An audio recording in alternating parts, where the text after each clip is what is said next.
જય માતાજી મિત્રો, તો હાલો બધા પ્રસાદી લેવા ખોડિયાર માતાજીને.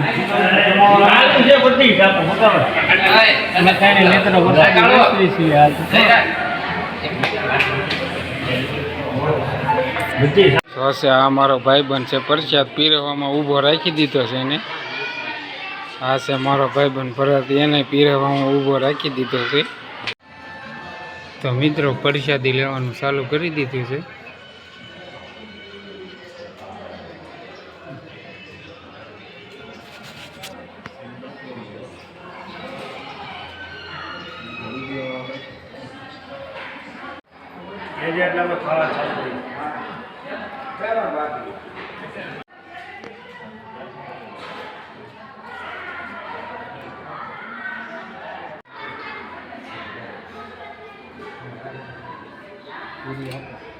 हाँ ले लो वीडियो उतारा